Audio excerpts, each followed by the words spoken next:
আসসালামু আলাইকুম। জানিয়ে দেব আজকের ওমানের কিছু গুরুত্বপূর্ণ খবর। সাথে আছে আমি উমায়রা ইসলাম। ওমানে বাংলাদেশি মালিকানাধীন গালফ এক্সচেঞ্জ দিচ্ছে সেরা রেট। দেশে প্রিয়জনের কাছে টাকা পাঠাতে আজই যোগাযোগ করুন আপনার নিকটস্থ গালফ এক্সচেঞ্জে। গালফ এক্সচেঞ্জ, বাংলাদেশিদের প্রিয় এক্সচেঞ্জ। ওমানে এখন থেকে কোনো নিয়োগকর্তা প্রবাসী কর্মীদের পাসপোর্ট তাদের লিখিত সম্মতি ছাড়া নিজেদের কাছে রাখতে পারবেন না। দেশটির general federation of Oman workers GFOW নতুন শ্রম আইনের অধীনে কর্মীদের এই আইনি অধিকার সম্পর্কে একটি সচেতনতামূলক বার্তা জারি করেছে। ফেডারেশন স্পষ্ট করে জানিয়েছে, এই নিয়ম লঙ্ঘনকারী নিয়োগকর্তাকে আইনি জবাবদিহিতার মুখোমুখি হতে হবে। ফেডারেশনের মতে, অনেক প্রবাসী কর্মীর মধ্যে একটি ভুল ধারণা প্রচলিত আছে যে ওমানে কাজ করতে হলে নিয়োগকর্তার কাছে পাসপোর্ট জমা দেওয়া বাধ্যতামূলক।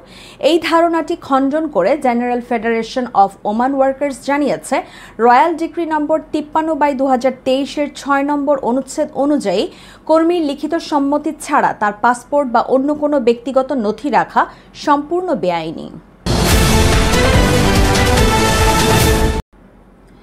ওমানে 1,05,00,000 ওমানি রিয়াল মূল্যের স্বর্ণ ডাকাতির চেষ্টা ব্যর্থ করে অভিযুক্ত ডাকাত দলকে গ্রেপ্তার করেছে রয়্যাল ওমান পুলিশ।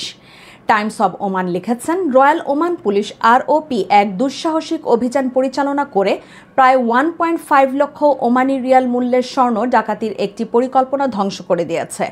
পুলিশ জানায়, একটি জুয়েলারি দোকানে ডাকাতির চেষ্টা চলাকালীন সময়ে অভিযুক্তদের গ্রেপ্তার করা হয় এবং চুরি হওয়া সমস্ত গহনা উদ্ধার করা হয়।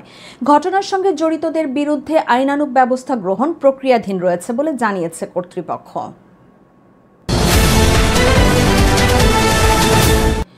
ওমান সেন্ট্রাল ব্যাংক CBO এর পরিচালনা পর্ষদের পঞ্চম বৈঠকে 2025 সালের দ্বিতীয় প্রান্তিকের জন্য ব্যাংকগুলোর আর্থিক স্থিতিশীলতা সূচক, ব্যাংকের আর্থিক অবস্থান, বৈদেশিক রিজার্ভ ও বিনিয়োগের পারফরম্যান্স পর্যালোচনা করা হয়েছে। এছাড়া ফাইন্যান্সিয়াল অ্যান্ড ক্রেডিট ইনফরমেশন সেন্টারের ত্রৈমাসিক প্রতিবেদনও সভায় উপস্থাপন করা হয়।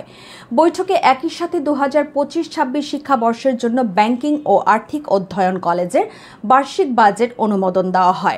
সোমবার মাস্কাটে সেন্ট্রাল ব্যাংকের সদর দফতরে অনুষ্ঠিত এই সভায় বিভিন্ন গুরুত্বপূর্ণ বিষয় নিয়ে আলোচনা শেষে প্রয়োজনীয় সিদ্ধান্ত গ্রহণ করা হয়েছে।